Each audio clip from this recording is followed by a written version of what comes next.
It was basically a slaughterhouse. It's a slaughterhouse. راح يودوا على المعمداني وهي بقى هذا الدم اللي جبته. We basically arrived to the middle, to Shuhada al-Aqsa first, where we worked there for a bit before we came north.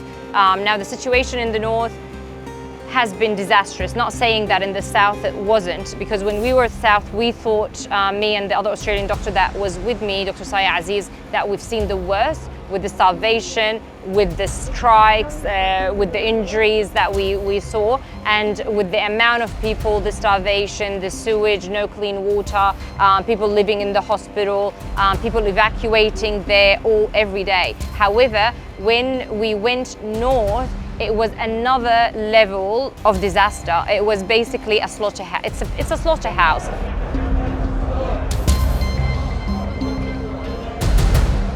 Yeah, so I've worked in Shuhada al-Aqsa, I worked in Al-Shifa hospital. The situation is bad and disastrous everywhere in Gaza. However, there's kind of a different scenarios.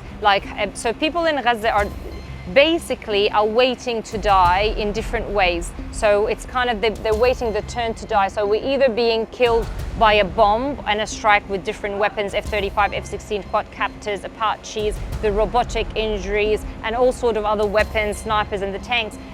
Or if you're lucky enough to survive with major disabilities and losing multiple limbs, or survive temporarily and then die because of infection, lack of medical care and lack of equipment.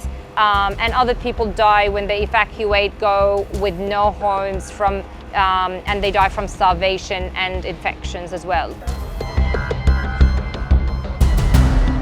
Well, the main thing, I still cannot believe the things I've seen. I feel I'm like in a nightmare or a horror movie. I can't just stand those kids watching the father or the mum shredded into pieces in front of them, or the mum has lost all of her family at the same time and her kids. They're coming carrying dead bodies to me all the time. Like, doctor, just tell us, is there a chance, are they alive? Save them, help them. And they either arrive dead or it's kind of basically a case that there's no way to save at that stage. So it's really, really, really heartbreaking and difficult, and no matter, there's no way to express, there's no word to express the amount of pain that causes that shouldn't happen to anyone in the world. What people of Gaza are living, no one can tolerate.